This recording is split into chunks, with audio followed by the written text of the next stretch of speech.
Hi అందరికీ, ఎలా ఉన్నారు దేవుని బిడ్డలారా? బాగున్నారా? నేను మీ ప్రీతిని. మీరు నాకు సాయం చేయండి అని కోరుకుంటున్నా. మీరు నా ఛానల్ని సబ్స్క్రైబ్ చేసుకోండి, అలానే బెల్ ఐకాన్ మీద క్లిక్ చేసి అందరూ నన్ను ఆశీర్వదించండి. మీ ఆశీర్వాదం వల్లనే నేను ముందుకు వెళ్ళాలనుకుంటున్నా. మీ ఆశీర్వాదం లేకపోతే ఏదీ కాలేదు. మీ ఆశీర్వాదం నాకు కావాలి. మీది దేవుని ఆశీర్వాదం ఖచ్చితంగా నా మీద ఉండాలి అని కోరుకుంటున్నా, ఆశిస్తున్నా తెలుసా. అయితే ఈరోజు మా ఇంటి పక్కకి ఒక అక్కతో మాట్లాడినా. వాళ్ళ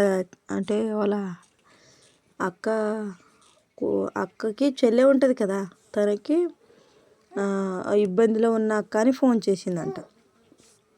ఏమైందిరా అంటే వాళ్ళ మేనత్త కొడుకుకి చేసుకుందంట. అంటే ఎంత బాగా చూసుకోవాలి వాళ్ళ అత్త, కానీ వాళ్ళ అత్త మాత్రం ఇప్పుడు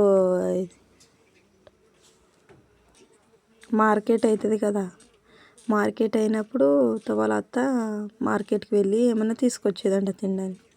తీసుకొచ్చి గబా గబా గబా ఆమె వాళ్ళ ఇంట్లో కూర్చోనంగానే అన్నీ దాపెట్టుకొని ఏదో ఒక్కటే పెట్టి డబ్బులు లేకుండా ఏదో ఒకటి తీసుకొచ్చిన అనేదంట. వాళ్ళ హస్బెండ్కి ఇట్లా చేస్తుంది మీ అమ్మ అంటే అస్సలు నమ్మేటోడు కాదంట. అస్సలు నమ్మేటోడు కాకపోతే ఇంకా ఏం చేయాలి, నమ్మట్లేడు అని ఆమె అందరికి చెప్పి చెప్పి అలిసిపోయిందంట. అలిసిపోయి తర్వాతకి వాళ్ళ మామకి హార్ట్ ప్రాబ్లం వచ్చిందంట. హార్ట్ ప్రాబ్లం వస్తే ఇక అతను చాలా ఇబ్బంది పడ్డాడు.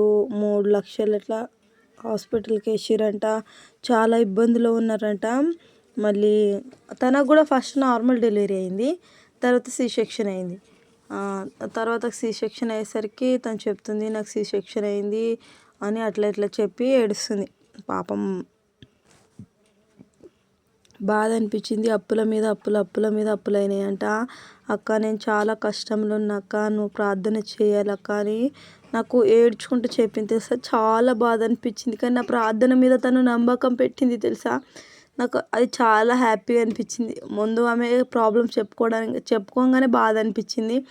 తర్వాత నా ప్రార్థన వింటున్న వాళ్ళు నన్ను ప్రార్థన చేయమని అడుగుతున్నారు అని నేను చాలా కృషించిపోయాను తెలుసా. చాలా సంతోషం అనిపించింది, హ్యాపీగా ఫీల్ అయ్యా తెలుసా. నేను నా వల్ల కానిది ఏదీ లేదు తండ్రి, నీ వల్లనే అంతా అని నేను చాలా దేవుని వేడుకున్నా తెలుసా. దేవుడా, నేను యూట్యూబ్ ఛానల్ స్టార్ట్ చేయాలనుకుంటున్నా, నీ ఆశీర్వాదం నాకు కావాలని కోరుకున్నాను నేను దేవుని.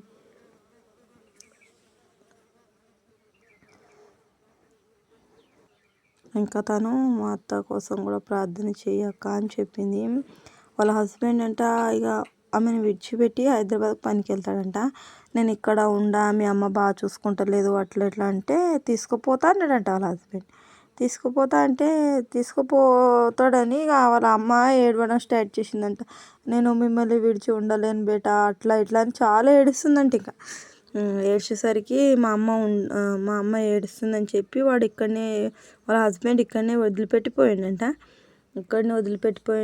ఇబ్బందిగా ఉంది అక్క, చాలా ఎవ్వరు బాగా చూసుకుంటలేరు, అన్నం తినాలన్నా వాళ్ళ పర్మిషన్ కావాలి, అన్నిటికీ వాళ్ళ పర్మిషన్ కావాలి అక్క. ఈ కాలంలో ఎవరు అట్లా ఉంటున్నారు అక్క, కానీ నాకు చాలా ఇబ్బంది అవుతుంది అక్క అని ఏడ్చుకుంటూ చెప్పింది మా పాప.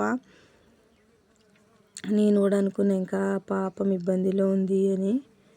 ఆ పాపను అందరు జ్ఞాపకం తెచ్చుకోండి సరేనా. మరియు ఇంకా వాళ్ళ మరిది ఉంటాడంట, గాలికి తిరుగుతాడంట, ఏం పని చేయడంట. వాళ్ళ హస్బెండ్ ప్రతిరోజు పని అని ఇబ్బంది పడతాడంట. నేను ఒక దగ్గర, మా హస్బెండ్ ఒక దగ్గర ఉన్నారక్క, అని మా కోసం ప్రార్థన చేయండి అక్క, మీకు కాలు మొక్కుతానక్క అని అన్నది తెలుసా. ఒక చిన్న ప్రార్థన చేసుకుందామా. ఆమె పేరు ప్రీతి, ఆమె పేరు ప్రియాంక. సారీ, నేను మిస్టేక్ అయిపోయింది, ప్రియాంక ఆమె పేరు సరేనా. ప్రియాంక అనే అమ్మాయిని జ్ఞాపకం తెచ్చుకొని ఒక చిన్న ప్రార్థన చేసుకుందాం. పరిశుద్ధుడా మోహన్నతుడా సర్వశక్తుడైన తండ్రి యెహోవా, సర్వాధికర్తమైన యేసయ్యా, మా బిడ్డను ముట్టి ఆశీర్వదించుతండి. ఆ బిడ్డని జ్ఞాపకం తెచ్చుకోతండి. ఆ బిడ్డ మీద నీ ఆశీర్వాదాలు కుమ్మరించేసేయా. నేను పాపిని తండ్రి, నా పాపి ప్రార్థన వినేసేయా. ఎక్కడ 2-3 కూర్చుంటే వాళ్ళ మధ్య నేను ఉంటానని చెప్పాతండి. నా మధ్యలోకి దిగిరమ్మని అడుగుతున్నాను తండ్రి. నన్ను జ్ఞాపకం తెచ్చుకోతండి. ప్రియాంక బిడ్డని ముట్టి ఆశీర్వదించుతండి. వాళ్ళ ఇంట్లో ప్రతి ఒక్కరికి మారు మనసు దయచేయి తండ్రి. వాళ్ళని జ్ఞాపకం తెచ్చుకో తండ్రి. వాళ్ళని ముట్టు తండ్రి. వాళ్ళని జీవించేసేయా. వాళ్ళ పాపుల తండ్రి. వాళ్ళ పాపి ప్రార్థన వినేసేయా. వాళ్ళని జ్ఞాపకం తెచ్చుకో తండ్రి. ప్రతి ఒక్కరిని సాక్షి బిడ్డని నిల్చోడానికి సాయం దయచేయి తండ్రి.